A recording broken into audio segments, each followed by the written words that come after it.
Hello, this is KRBrickBot, and after the hype that was the brand new comeback of the Pentastorm X, here's Season 9 continuing with more original characters. This is one of the smaller assortments, Moban.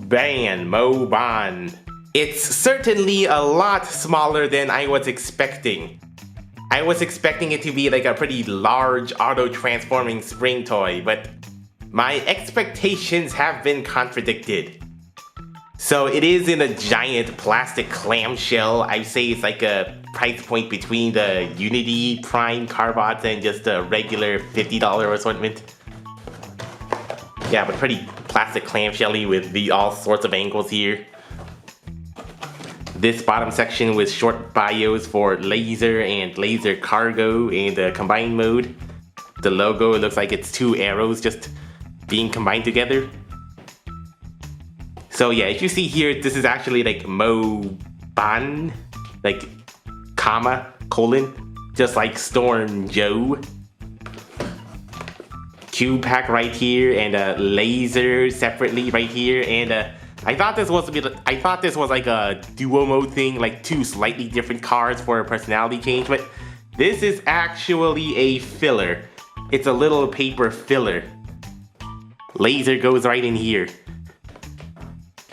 Guess they really wanted to advertise this separately instead of just putting it right in here from the get-go, so there's a paper dud, there's a paper dummy here.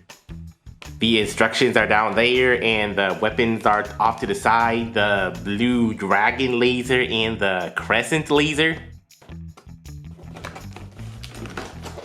On the back, it's the more stock photos with the bit of the box sticking out here. Cube pack. Bottom of the box. Prepared since July of 2020, but just released this November. Okay, now to unbox this thing off screen because these plastic clamshells are a real clutter.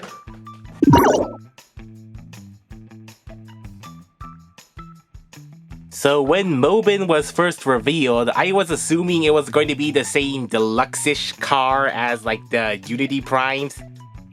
But Laser here is a tiny little automobile. That is a little tiny Carbot. Little Laser's even littler than a Legion class. He's like a Micromaster. Little non-transforming Micromaster car or Micro Machine. For his design, it's a relatively simple, blocky angled, sci-fi futuristic car without any rear view mirrors, because I assume this is like a speedy little scout, super speedy. Pretty simplistic features, there's a few angles here and there, like little roller wheels on one axis that rolls very well for this little guy. Pretty plain back, black painted windows, and yellow headlights that go all the way back here. Yep, there's a little dollop of a droplet of a paint here. Yeah, like a cute little laser. Also, yeah, this is kind of obviously where the magnet is. And here's fake Laser, that cardboard filler. Pretty detailed cardboard filler. With all those details replicated there. Yeah, just not taped, just a really flat facade. You could possibly just make it an extra slip-on cover. It even has an underprinted underside. Slightly offset. Yeah, just a little interesting piece of paper. The main feature, Laser Cargo, is a thing on wheels. It really doesn't look like anything, just a sci-fi vehicle thing, just a big bulky drone-like thing on wheels, like there's no discernible windows or cockpits or even headlights. I assume these are the headlights. But yeah, this is really not a type of street car, this is just like a big bulky battering ram car thing. With tiny little four wheels. Like for like a street, a road rammer thing. Or is this a thick steed? There are some details though, like just panels with no flow with a Carbot symbol on each side. Some red accents here, and another paint quality defect. There's a little bit of too much silver paint on here. Some little white striping here and some red painted here and such. Yeah, it's a something. It's a little vehicular something just because it has wheels and rolls. Also, very visible things. And these thingies. A simple side comparison with another indiscernible vehicular thingy. It's somewhere between Deluxe and Voyager class, except wider. This is a wide chugger. Which I think is the actual scale according to the show and whatnot, because this is not a regular sized car. It looks like a tiny little one-seater at least. So I guess Carbots have their own Micromaster-like things now. So Laser and Cargo is a auto-changing Springer combiner. I bet you're dreading this, but first, let's roll him in.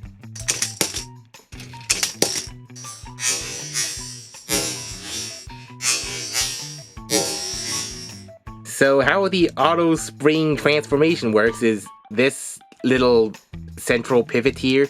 This is the main piece that locks everything together. So there's a magnet right on top of the car and a magnet right on the bottom of here. So as that slides in, these little black latches release from this upper part, which in turn releases the little black base here. So it's pretty secure once it's in there, and then when you click it in, it really springs up. Oh, it's another one of those auto-transformer Carbots with no articulation. Well, canonically, this is a mode. This is how he first appears in the show, just like a little zipper thingy, just a little scrunchy little robot. But this is not all. This is a two-stage transformation. Pull out the arms, flip down the arms. It's all manual from here.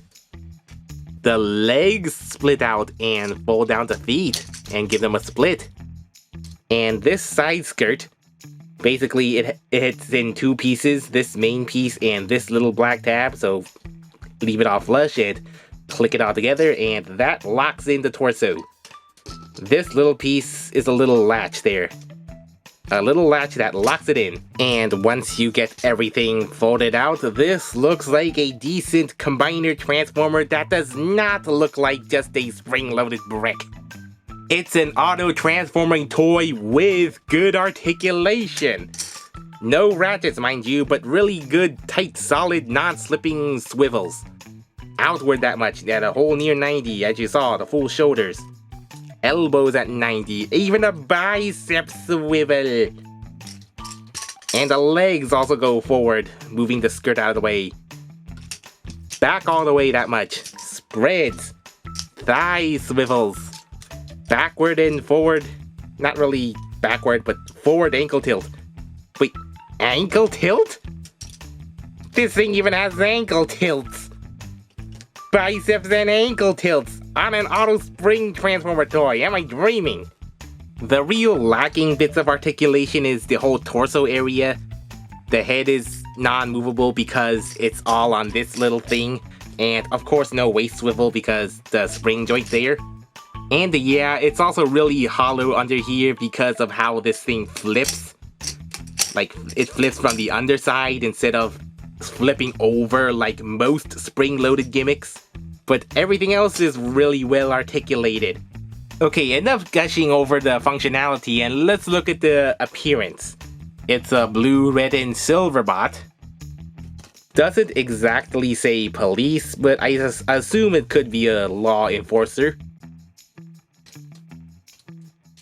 It's pretty standard, it's really. Big, chunky torso. Some kneecap bits with sunken in bits. And the arms are at least paneled nicely, at least, like these red triangular bits here. Did I also mention these have really nice 5mm hands? And also 2 really simple weapons like this blue dragon gun, like a long stock rifle and a little crescent gun. I assume this is like a Uzi type rapid machine fire gun. Pretty hollow on the other side, but yeah, if you plug them in their respectable holes, that won't be much of an issue if you're looking from outward. Yeah, but if you swap them, it's kinda noticeable there. The back is also looking pretty clean, with some screws and pins and a triangular screw on the head for some reason. And circles what could be simple rocket boosters. Pretty hollow back legs, but that's pretty fine. And the head is a 3-prong head, like 3 silver crests and a little jagged yellow visor in there. A little jagged silver faceplate that's really sunken in those red shoulder columns. With a car chest, a cute little car chest. Removable car chest. So I suppose this is kind of like a Tomica drive head, rescue drive head, or an Earth Granner, except with spring-loaded bits. It has weapon storage in that the weapons are left in the hands as they are, no need for reattaching. So yeah, they just stand right in there as he flips the panels as you manually flip everything back. And unlatch all that.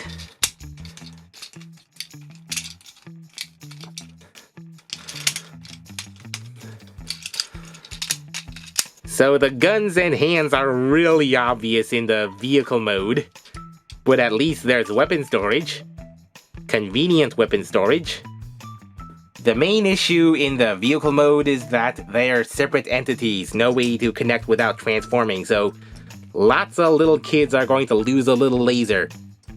Whether, in the pocket or in the toy box or something. At least there's customer service, but yeah, for those who don't have customer service, yeah, you really gotta be careful not to lose this little guy, or else you'll just have a robot with a gaping hole in his heart, in his spark. Another quality control nitpick I have is that this arm in particular doesn't seem to tab in as well as the other arm. I suppose if you plug it in reverse, you can have a little Overlord battle trailer mode going on here. That's a thing. And the only reason this thing is not springing up is because this spring-loaded bit folds inward in this direction as it auto-transforms, and since there's a whole lot more base plugging it in reverse, this thing is kind of preventing it from auto-transforming, but the moment you pop it out, it's like only on one little tab that's just floating from the rest of the bits. I'm just nitpicking. Well, assuming that you tabbed everything in properly, the moment you pull this out, scale-wise, he's between a modern deluxe and a modern Voyager. Yeah, just like a really good in-between that size. But he's a little dinkus in his speedy robot mode. So this could blend right in with any Chug collection. Except for the fact he has a car in his chest. This was a very pleasant surprise. It's a small, affordable sized Carbot with very good articulation, and it's an auto-transforming toy. Like, you would expect spring-loaded toys to just be spring-loaded bricks, like Storm Show. Yeah, but this has everything a older kid or a kid at heart would like about their Transformers. Really good articulated figures with a little fun feature here. It's amazingly bewildering that Toy Rock decided to put this much effort and quality in a toy of this size and gimmick this late just now. So I really would recommend Mobin as a premium Voyager for your Chug collection as a little novelty standout. Although you might not be on board anyway because spring-loaded block and it transforms into basically nothing. yeah, it's just an indiscernible vehicular thing, so that's might not be the most attractive thing. Maybe some would just like to have their vehicles actually look like something, even the Cybertronian ones. So if you don't like this, I suppose you could wait for the other two Carbots, Guardian and Ultimax, that will assumingly be in this same size and style and price point. The general price point, those two might be bigger. And they might be more interesting, as I will guess they auto-spring into robotic dinosaur thingies and then manually transform into really blocky looking bots. So I think their vehicle modes will be better, but Moband's robot mode is still the best looking one. But as for me, I was so charmed by this really excellent Chug Carbot we had in a long while, that I'm going to take it with me on my overseas trip, like a scale standard and a little showcaser. Thanks for watching, and be sure to like and subscribe, and all the interactions. So until next time, this is KRBrickBot signing out.